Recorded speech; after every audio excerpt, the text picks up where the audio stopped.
But for now, Eli is going to take over and talk about the modern police force and how it's gotten to where it is today.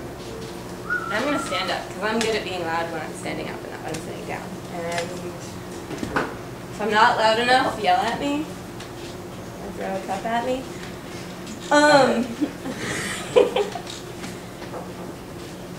So an important part of understanding the role and purpose the police have in our society is knowing the history of the police and how they have historically enforced race, class, and gender lines. There's been a long history of human beings on the planet trying to keep themselves safe, and the police have only been around for a very short period of time. The American version of the police, the modern police force, evolved mostly out of groups in the American South that were doing slave patrols, whose main function was to keep the black population, both free and slave, in line and keep them where they wanted them.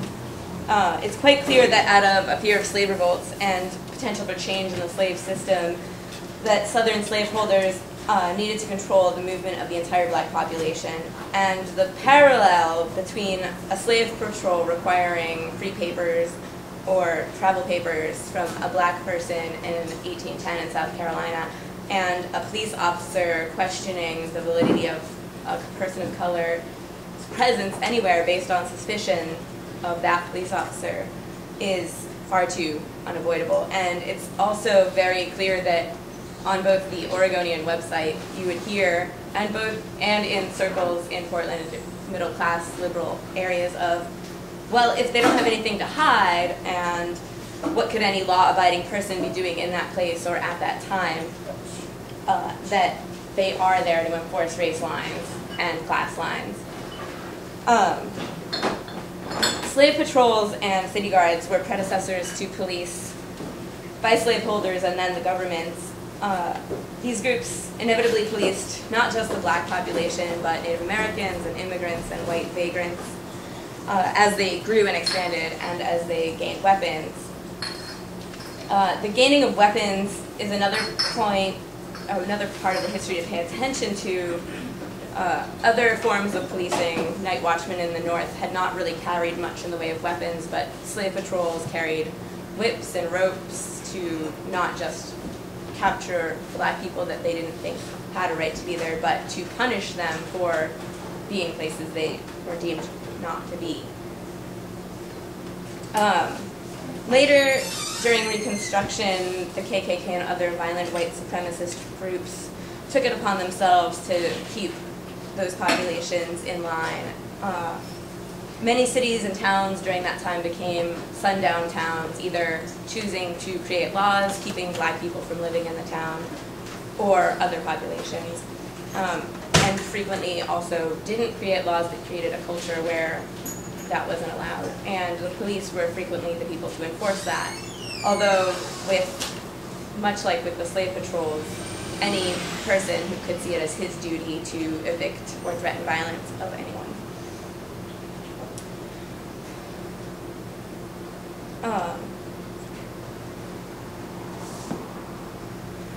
Also, any kind of mob violence was frequently instigated and definitely not stopped in many cases by the police, either because they were participating or because they didn't have the ability to fight against the crowd. The Klan and the police have often shared a membership, and the relationship between the two groups has changed and gone underground over time, but exists through the civil rights era and black power movements up to today. In the early 1920s, Klan members helped the police and FBI track Communist Party members, and the Portland police at one time deputized 100 Klansmen as Portland police vigilantes.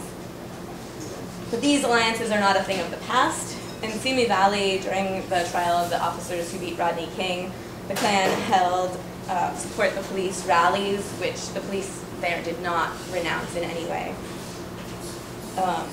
And in Portland, we have Captain Mark Kruger, who many of you who may know, enjoys wearing some Nazi uniforms in his free time, got married near Hitler's summer home, and two former friends of his have said to the media that he did participate in yelling homophobic slurs and racist slurs at people and in Nazi vandalism.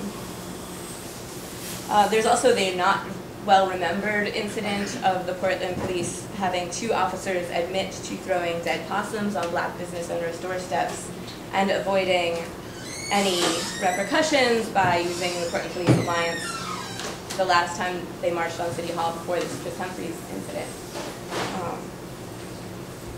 This history and present is not exclusive to Portland and is not meaningless. It is a symptom of the racism of the individual officers, but also of the racist training of the police institutions. There are a lot of ways that this racism plays out that Chris has talked about, both institutional and in individual officers' behavior, from racial profiling and higher incidents of violence against people of color, higher stop rates, and higher incarceration rates.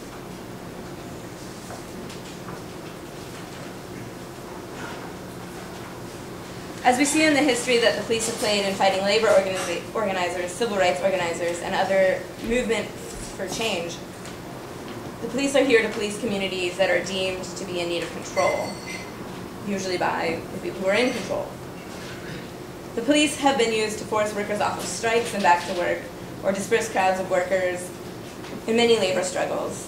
There was one incident that happened in 1912 during the fight for the 8-hour day, where a woman was killed by an officer, and then 2 IWW members were framed, martial law was instituted, and this ended with many people being beaten while they were trying to get their children out of the town during the strike.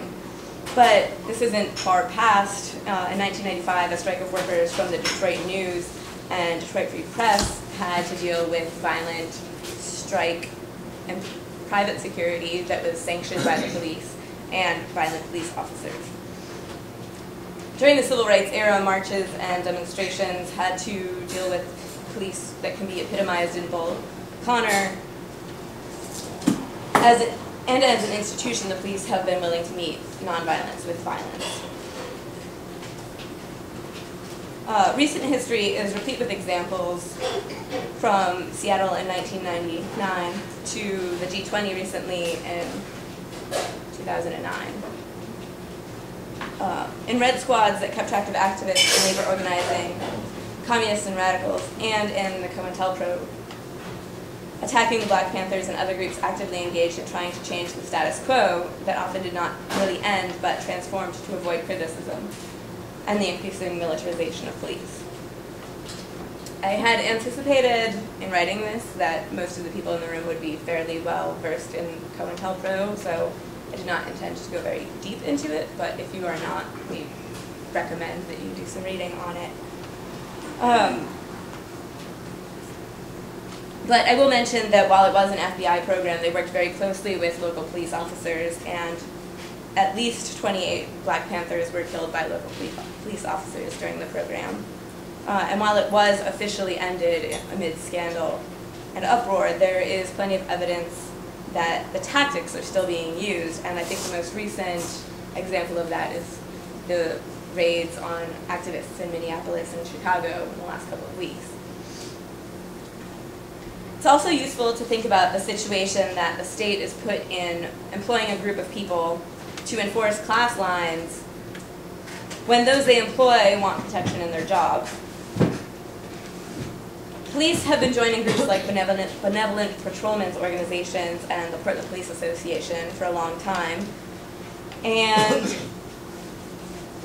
have managed to bargain for higher wages and such, but also to strengthen the institution and their use of violence.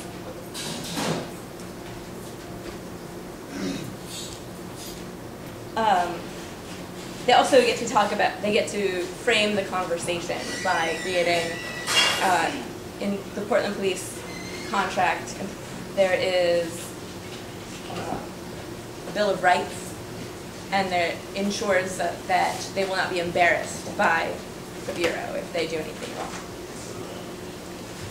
Chris Humphreys, the I Am Chris Humphreys rally is Portland's most recent incarnation as these organizations act, but it's not just local organizations. The International Union of Police Associations tagline is speaking with one voice, moving with one purpose, and we need to ask ourselves what that purpose is.